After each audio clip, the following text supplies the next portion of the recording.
How's everybody doing? My name is Anthony Brown Logan, and today we got to talk about the scam at Howard University. Now, if you don't know what this school is, if you don't know where it is, this is in the Washington, D.C. area, if not in D.C. itself, and it is an HBCU. That means it is a black college. Now, there was an article on medium.com, which has been since deleted, in which a whistleblower comes out and they say, hey, did you know that almost 1 million US green dollars was stolen from the university from 2007 until 2016. After 2016, in December, there was an investigation, and in 2017, 6 employees were fired. Now, I'm not quite sure if the 6 employees being fired was mentioned in the article, but that's what happened. However, the news only got public to the general public about a few days ago. When it went public, there was a lot of things that happened. You had a lot of people that were posting Instagram pictures. You had the student resistance movement at Howard University. You had the regular normies on Twitter reacting to it. It was a lot going on. But before I go down that road and tell you all those things, what I want to do right now is go ahead and roll this clip from NBC. And in this clip, you're going to see more of the details, more of the specific things that happened. After we get done with that, I'll talk about all those aforementioned things and wrap it on up with a nice bow on top. So without further ado, let's go ahead and roll it. Say no more! Say no more! Tonight, outrage at Howard University. Students are pissed. Students want justice. Students claiming leadership covered up 9 years of financial misappropriation are calling for the president to resign. This obviously is going to damage trust. There's no doubt about that. That's not lost on me. And now we're committed to make sure that it will never happen again. The university said it was alerted in December 2016, but the scandal only became public this week. 6 employees were fired for gross misconduct after an auditor's investigation revealed that employees who are eligible for reimbursement for taking classes also received grant money, getting 2 kinds of benefits, taking them above and beyond the cost of attendance. What confidence do you have that you have contained this to just the 6 employees who were terminated? Right. So I don't have confidence that it's only the 6, and that's why we have an ongoing multi-phase investigation. The university won't say how much money was taken, but that it does not involve federal funds or donor-directed funds. And on a campus where 90% of students receive some kind of financial aid, frustration has boiled over.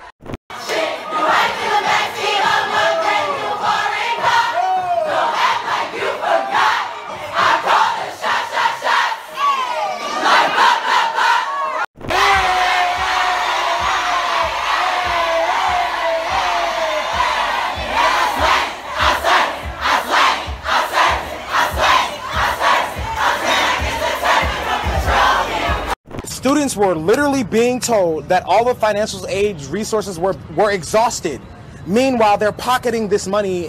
The university is not naming the terminated employees, but one former student employee identified on social media as having received hundreds of thousands of dollars defended his financial aid through an attorney, saying, "I have done nothing illegal or wrong. I followed all rules and protocol with the approval of the then financial aid officers." Howard's president said efforts to recoup the money are ongoing and the school may seek criminal prosecution. Okay, so you see that, you see what's going on. Let's get straight to the first things first. Tuition remission. What that means is if you get tuition remission, you're able to get some of your tuition waived. So, prime example, at Howard University, which is, by the way, a very expensive school. I never really understood the whole point of going to these expensive schools, especially black colleges, especially not Howard University. It's not even really a good school in all seriousness, but I digress. The tuition with no room and board is $24,000. Okay, and that's the same for in-state or out-of-state, $24,000. If you want to have room, board, all of that, you're talking about upwards of $45,000. Very expensive school to go to. Tuition remission means that some of that will be waived, so you might go from $24,000 base tuition to like $10,000, maybe even less than that. And people were also getting grants on top of that. So let's say you get a grant for more than what the base tuition is. Let's say you get a grant for $30,000. So the extra $6,000, you can use that towards books. You can use that towards other things that are school related or just for your own personal pocket. But if you get in tuition remission, then you're getting a bunch of money on top that you're not supposed to be having. And that is where the basically embezzlement was coming from. People were upset because obviously you can't be doing that. You can't do that. That's not how it's supposed to go. They were messing with the numbers. I think the people that were involved with it were in the financial aid department. So you're talking about embezzlement straight from the source. It was not like regular students just filling out the forms improperly. No, it was people that were in charge of making sure the forms are filled out right and they get to the right place. They were the ones that were engaging in the fraud. One guy by the name of Tyrone Hankerson Jr., he was the biggest fool of all. This guy not only was stealing, allegedly, we gotta say allegedly because he came out and said that it's not true. He said he didn't do nothing wrong. He followed all the rules. He spoke to the financial aid advisors and they told him what he was doing was right. But we'll see. This guy had all kind of stuff in college. You're talking about mink fur coats, all kind of designer handbags. He had a personal photographer. The Instagram was really crazy, and I post a link to that in the box below. It became a meme online. People were laughing about it. I mean, I don't think it's really that funny because it's okay to laugh at the guy because he has all this extravagant stuff and he's really like living a fabulous life. But at the end of the day, what are we doing here? This is a black man, right? Stealing from a black school. How was that funny? You talking about he's been accused of stealing up to $500,000, $500,000 for his personal pocket. And you got to ask, where did the money go? I mean, he had so many extravagant pictures, like he was in Cuba. I mean, just really dumb stuff is probably all gone right now. And it came from your pocket. If you were somebody that wanted to go to Howard University and you wanted to get financial aid, one of the kids was saying that the financial aid advisors or whoever he was talking to said that we have no more money. The money is exhausted. Well, that's not really surprising, seeing how $1 million was basically stolen from the university from within. And to get to Twitter and all the reactions, I just don't really understand. If it was a white person that did something like that, imagine a white person stealing $20 US from a black school. It'd be lynch mobs, pitchforks, torches, the whole 9 yards to go and get this guy and string him up on the cross. But a black male who steals $500,000 from a black school gets praised like Jesus Christ. I don't really understand. But then again, I do. It's okay when we do bad things amongst each other, kill each other, hurt each other, rob each other. That's fine. If somebody else does it, especially a white person, let alone a white man, a straight white man, do something to us the exact same way that this guy did, it'd be this big ruckus. It'd be this big brouhaha. I think that's really hypocritical to think that way. And to get to some of the student unions or student groups. Now, one student group, I read a little bit of their letter to the university, to the chairman, whoever it was, and I'll place a link to that in the box below. Maybe I'll put it on the screen before you. This letter was pretty nice from what I've been able to skim through. I did not read the entire letter, but it was just having basic questions and wasn't a list of demands. It was like, okay, who was stealing? When did they steal? Did anybody get fired? What's really going on? We want some more transparency into the actual investigation, because the guy, I guess he's the president or whatever of Howard, he says that we're going to have an ongoing investigation. They just essentially want more transparency from what I've been able to see in that letter. However, there's also another group at Howard University of kids that go there, and this is the Resist HU. And before I even get into their demands, I just want to say that I think the media is responsible for this group even existing, because they have made all these so-called resistance groups seem so sexy, seem so fancy, that that is the main thing people do. It doesn't even matter if it makes sense or not to so-called resist. I can almost understand people that resist the government, although I disagree with them.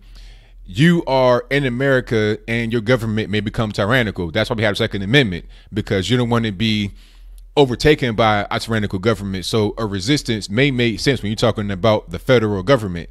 However, when you're talking about school, you can go to a different school. If you do not like where you go, all you got to do is transfer somewhere else. You don't have to go to Howard University and pay that $24,000 or $45,000, whatever kind of money you pay for your tuition, whether you commute to school from somewhere in Virginia, Maryland, DC, or whether you live on campus, whatever the case may be. You don't have to go there. So to resist your own school that you pay money to does not make sense, but I digress. They had all kind of crazy things in their demands, and I will place that in the box, maybe you on the screen. They're talking about they want they want reasonable housing for students under 21.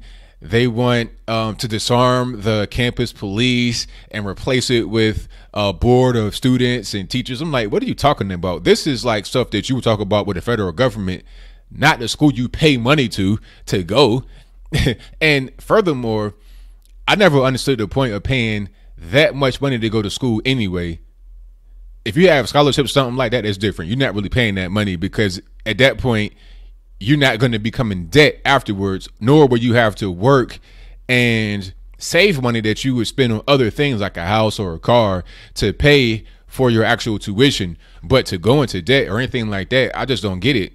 I don't understand. Like, I have no student loan debt, and when I had student loan debt, it was only like $7 grand at its peak. It was like $7 grand when I got it, and I paid it off.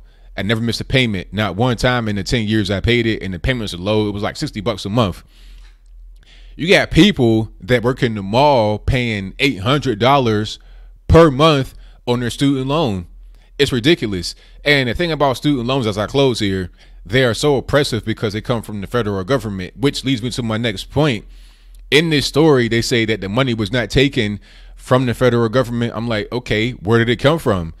Where did the actual money come from? You're talking about $1 million. That has to be, in my opinion, maybe I'm wrong, but if you know where the money could come from, aside from what I'm about to say, let me know in the comments below. But it must come from A, the federal government, or B, from alumni. Maybe C, the athletics, but I don't think that athletics will be able to support anything else outside of athletics. Okay, they have an okay football team. I think they're in the MEAC. Same thing with the basketball team, but that might just support the other sports that are there if they have any other sports that require funding that's beyond what they generate for themselves, which most likely is the case.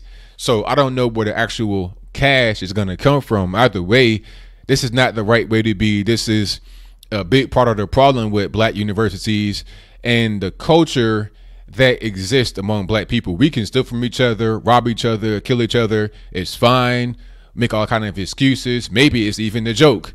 But when a so-called outsider does it, then all of a sudden it's a problem. If you want to be outraged about outsiders doing certain things, we should have that same energy when we do it to each other. So what do you think? Do you think that this situation at Howard University is common among colleges, black colleges, primarily white, whatever it is, big, small? Is it not really a story? Is it a nothing burger? How about that boy, the real fabulous, fantastic boy with all these outfits and stuff like that?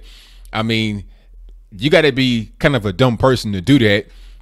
It's not like he didn't know what he was doing, because if it was anything wrong with what you were doing, then you would spread the information to say, hey, come to the school, you can get money. It would be public so you can see it. The reason why I know he knows that he probably did something wrong here is because I've not been able to see any social media posts where he talks about how to do the certain thing that he was doing. Okay, so that lets me know, or at least think, that he knows that this is something that's improper to be doing. Okay, what about the student union, the HU resist? Do they make any sense? How are you going to resist where you go when you actually pay money to go? If I did not like my school, if they were dissatisfactory, I would go somewhere else. It's just that simple. When I was going to ODU in Norfolk, Virginia, when I sat with my advisor and I was hearing certain things I didn't like, and they were telling me, like, it was some bait and switch type stuff. That's a long story, so I'm going to digress. I'm going to get straight to the point. My point is that when I was talking to my advisor, they were saying things I did not like. I did not like the direction they were going, so I was like, you know what? I'm out. And I've not looked back since. So I don't understand these kids that go to school, complain about where they go, and don't go anywhere else. But whatever your comments are, please let me know in the comments below. And that's all I got to say for this video. If you like what you heard, please comment, rate, share, and subscribe. Peace.